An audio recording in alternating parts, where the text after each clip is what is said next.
नमस्कार, मैं हूँ शिवानी पांडे और आप देख रहे हैं 4 PM। पहले तो सुप्रीम कोर्ट ने कहा कि बंगाल चुनाव को लेकर टीएमसी नई याचिका दाखिल करे, हम देखते हैं। लेकिन अब जब नई याचिका सुप्रीम कोर्ट पहुंची तो क्यों एक्शन नहीं लिया गया? आखिर क्यों 23 विपक्षी पार्टियों ने सीजेआई सूर्यकांत को डायरेक्ट लेटर लिखा है और कैसे बंगाल चुनाव में सुप्रीम कोर्ट के फैसले को लेकर पेच फंस गया है? इस पर जानकारी देने के लिए प्रियंका जी मौजूद हैं। प्रियंका जी, क्या इस बार अमित शाह भी ज्ञानेश कुमार को नहीं बचा पाएंगे? ज्ञानेश कुमार तो छोड़िए, इस बार गृह मंत्री अमित शाह की कुर्सी तक दांव पर लगी है। तो फिलहाल कैसे रातों रात पूरा खेल पलट गया है और आखिर क्यों हाई कोर्ट ने कहा है कि अगर सुप्रीम कोर्ट ने एक्शन नहीं लिया तो देश तानाशाही की राह पर चल पड़ेगा। आपको बयानों समेत एक एक करके सारी खबरें बताएंगे, लेकिन पहले खेल समझिए। तो जैसा कि आप जानती हैं कि बंगाल का चुनाव कोई साधारण चुनाव नहीं है।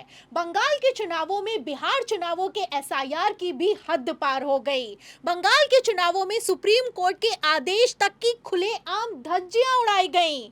सुप्रीम कोर्ट ने चुनाव आयोग को सख्त आदेश पारित करते हुए कहा कि हार जीत के अंतर से ज्यादा एसआईआर के जरिए वोटर्स को डिलीट नहीं किया जा सकता है। लेकिन फिर भी मुख्य चुनाव आयुक्त ने अमित शाह के इशारे पर किस तरीके से बंगाल के चुनावों में मनमानी चलाई और कैसे धड़ल्ले से वोटर्स के नाम काटे गए, ये किसी से छुपा हुआ नहीं है। गजब तो इस बात को लेकर हो गया कि 27 लाख वोटर्स की अर्जियां पेंडिंग पड़ी रहीं और तो और लगभग 35 लाख वोटर्स के नाम काट दिए गए और भारतीय जनता पार्टी 32 लाख वोटों के अंतर से चुनाव जीत गई।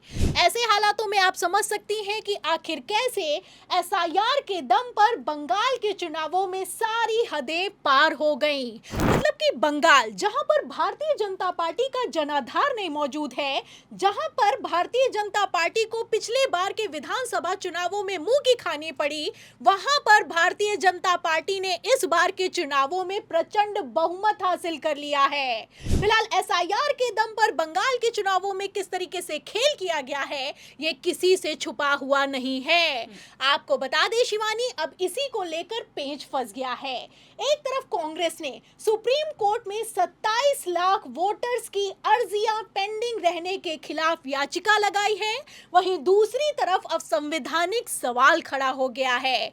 और तो और बवाल इस बात को लेकर भी खड़ा हो गया है क्योंकि अब विपक्षी पार्टियों ने डायरेक्ट सीजेआई सूर्यकांत को लेटर थमा दिया है। इस वक्त की बड़ी खबर निकलकर सामने आ रही है कि केंद्र सरकार के फैसले के खिलाफ इंडिया गठबंधन की 23 पार्टियों का एक्शन, सीजेआई सूर्यकांत को चिट्ठी भेज दी गई है। तो डायरेक्ट सीजेआई सूर्यकांत से शिकायत की गई है। सीजेआई सूर्यकांत को विपक्ष की 23 पार्टियों ने लेटर लिखा है, ये अपने आप में कोई छोटी बात नहीं है। आपको बता दें शिवानी, सुप्रीम कोर्ट ने खुद कहा था कि अगर हार जीत के अंतर से ज्यादा वोटर्स को डिलीट किया गया तो सुप्रीम कोर्ट एक्शन लेगा। फिलहाल अभी तक किसी तरह का कोई एक्शन क्यों नहीं हुआ, इसको लेकर लेटर पहुंचा है, वो भी सीजेआई सूर्यकांत के पास। सीजेआई सूर्यकांत के पास सुप्रीम कोर्ट के ही खिलाफ शिकायत की गई है और तो और एसआईआर के जरिए जैसे वोटों की लूट की जा रही है, इसको लेकर विपक्ष ने अब कमर कस ली है। तो आप देख सकती हैं कि किस तरीके से अब सुप्रीम कोर्ट में पूरा का पूरा खेल पलटता हुआ नजर आ रहा है। आपको बता दें कि बंगाल के चुनावों में जिस तरीके से हद पार हो गई है, ऐसे हालातों में कायदे से सुप्रीम कोर्ट को तत्काल प्रभाव से एक्शन लेना चाहिए था। एक तरफ सुप्रीम कोर्ट ने एक्शन लिया नहीं, वहीं दूसरी तरफ मद्रास हाई कोर्ट ने चुनाव आयोग के खिलाफ सुनवाई करते हुए ऐसी तल्ख टिप्पणी कर दी कि बवाल खड़ा हो गया। मतलब कि मद्रास हाई कोर्ट ने डायरेक्ट सुप्रीम कोर्ट को मुंह पर सुनाते हुए कहा कि अगर सुप्रीम कोर्ट अपनी ही टिप्पणियों का पालन नहीं करेगा तो इसका असर बुरा पड़ेगा। इतना ही नहीं, मद्रास हाईकोर्ट ने तो यहाँ तक कह दिया कि अगर चुनाव याचिकाओं का निपटारा देरी से होता है तो इससे लोकतंत्र कमजोर होगा और देश तानाशाही की राह पर जा सकता है। तो आप देख सकती हैं कि किस तरीके से सुप्रीम कोर्ट ने जब एक्शन नहीं लिया तो मद्रास हाईकोर्ट ने आईना दिखाया। विपक्ष तो बोल रहा है, विपक्ष के साथ साथ अब जजेस भी बोलते हुए नजर आ रहे हैं, हाईकोर्ट भी बोलता हुआ नजर आ रहा है, लेकिन फिलहाल सुप्रीम कोर्ट में अभी किसी तरह तरह का कोई एक्शन नहीं हुआ है। आपको बता दें कि सुप्रीम कोर्ट से ममता बनर्जी को आखिरी उम्मीद थी। ममता बनर्जी को ऐसा लग रहा था कि सुप्रीम कोर्ट ने बंगाल चुनावों के पहले कहा था कि हम एक्शन लेंगे तो सुप्रीम कोर्ट तत्काल प्रभाव से सुनवाई करेगा, लेकिन फिलहाल ऐसा कुछ नहीं हुआ। एक तरफ ममता बनर्जी ने अपने पद से इस्तीफा नहीं दिया तो वहीं दूसरी तरफ सुप्रीम कोर्ट ने कह दिया कि टीएमसी नई याचिका लगाए, हम बंगाल के चुनावों को देखते हैं। फिलहाल अब कब याचिका लगेगी, कब सुनवाई होगी, कब फैसला आएगा, तब तक तो बंगाल विधानसभा का कार्यकाल पूरा हो जाएगा।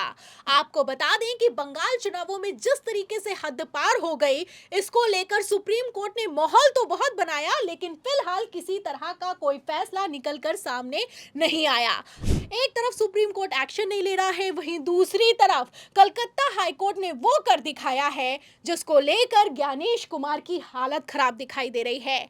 आप अच्छे से जानती हैं कि भवानीपुर सीट पर ममता बनर्जी को हराने के लिए किस तरीके से अमित शाह ने अपना पूरा सिस्टम लगाया। अब इसी भवानीपुर सीट पर शुभेंदु अधिकारी की जीत को ममता बनर्जी ने कोलकाता हाई कोर्ट में चैलेंज किया है। इसी पर कोलकाता हाई कोर्ट ने तत्काल प्रभाव से संज्ञान लेते हुए चुनाव आयोग को सख्त आदेश पारित किया है और कहा है कि सीसीटीवी, ईवीएम और वीवीपैट को सुरक्षित रखना, जरूरत पड़ने पर सबकी जांच होगी। फिलहाल अगर ईवीएम वीवीपैट की जांच हो गई तो मुख्य चुनाव आयुक्त का क्या होगा ये देखना होगा, क्योंकि बंगाल चुनावों में कैसे हद पार हो गई, कैसे मुस्लिम बहुल बूथों पर भी भारतीय जनता पार्टी को 97% से ज्यादा वोट मिले और कैसे आखिरी के राउंड में बंगाल के चुनाव के नतीजे पलट गए, आप अच्छे से जानती हैं। आपको बता दें कि शुरुआती काउंटिंग में भारतीय जनता पार्टी बहुत पीछे चल रही थी, लेकिन अचानक से जब नतीजे निकलकर सामने आए तो बीजेपी को प्रचंड बहुमत हासिल हो गया।